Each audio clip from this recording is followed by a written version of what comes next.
Bonsoir à tous les auditeurs et auditrices de vipradioonline.fr. Ici Jérôme pour notre podcast radio Un jour à Cannes depuis le Palais des Festivals pour cette 76e édition du Festival de Cannes. Nous sommes aujourd'hui vendredi 19 mai 2023. Que s'est-il passé sur la croisette concernant ces films cinématographiques au Grand Théâtre Lumière ? Eh bien donc rendez-vous dès 8h30 précise avec l'équipe du film Indiana Jones and the Dial of Destiny. Indiana Jones et le cadran de la destinée, le film de James Mangold qui a été projeté une seconde fois sur la croisette, donc puisqu'il a été diffusé hier à 19h.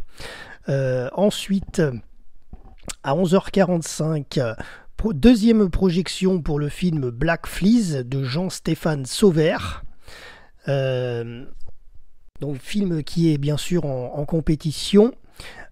Ensuite à 14h30, montée des marches et projection du film Kourou Otlar Ustun, Les herbes sèches de Nouri Bilge Ceylan.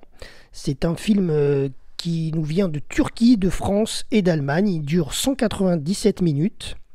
C'est un film bien sûr de la compétition. Samet est un jeune enseignant dans un village reculé d'Anatolie. Alors qu'il attendait depuis plusieurs années sa mutation à Istanbul, une série d'événements lui fait perdre tout espoir, jusqu'au jour où il rencontre Nuray, jeune professeur comme lui. Alors ensuite, à 19h, montée des marches pour le film en compétition de Jonathan Glazer avec son équipe de casting, The Zone of Interest, film des États-Unis, Royaume-Uni et de Pologne de 106 minutes. Le commandant d'Auschwitz, Rudolf Höss, et sa femme Hedwig s'efforcent de construire une vie de rêve pour leur famille dans une maison avec jardin à côté du camp. Voilà concernant ce synopsis, donc ce film The Zone of Interest, qui fait assez froid dans le dos, un film assez glaçant. Ensuite, il y a eu une troisième montée des marches, donc cette fois-ci c'est pour le film Les filles d'Olpha. Les filles d'Olpha, Four Daughters en anglais, de Kauter Ben Ania. Film donc qui plusieurs pays sur ce film, la France, la Tunisie, l'Allemagne et l'Arabie Saoudite, de 107 minutes. La vie d'Olpha, tunisienne et mère de 4 filles, oscille entre ombre et lumière. Un jour, ses 2 filles aînées disparaissent. Pour combler leur absence, la réalisatrice Kauter Ben Ania convoque des actrices professionnelles et met en place un dispositif de cinéma hors du commun afin de lever le voile sur l'histoire d'Olpha et ses filles.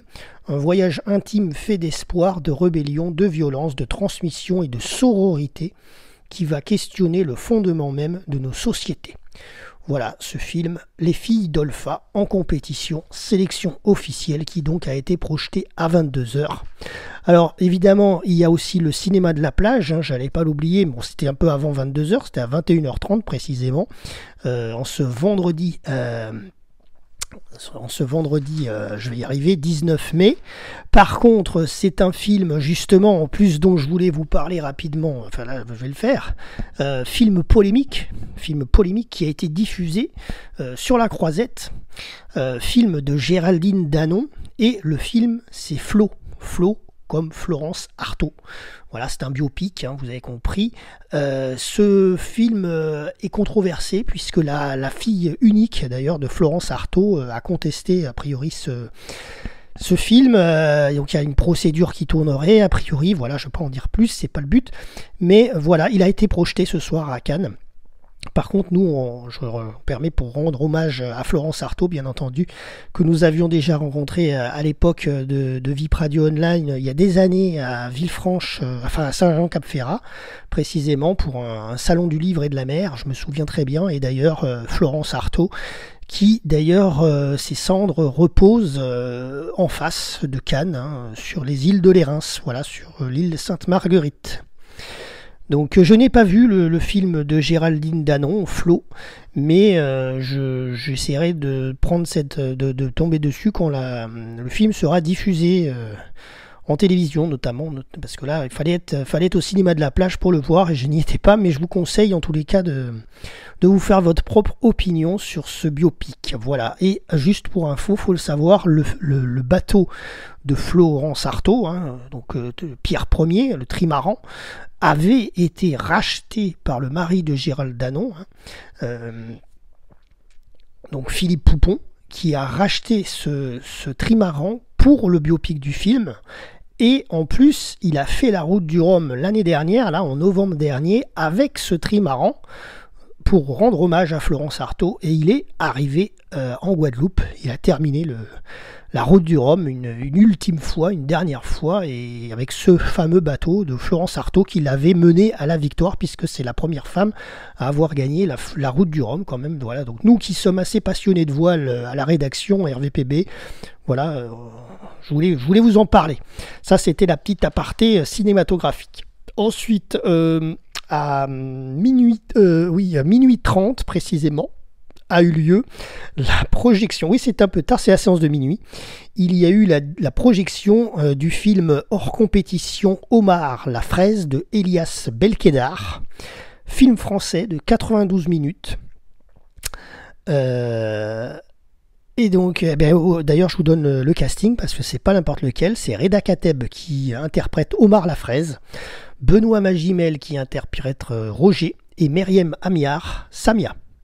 Alors voici le synopsis de ce film tardif, donc à minuit 30 au Grand Théâtre Lumière. Omar, plus connu sous le nom d'Omar la fraise, est un bandit à l'ancienne.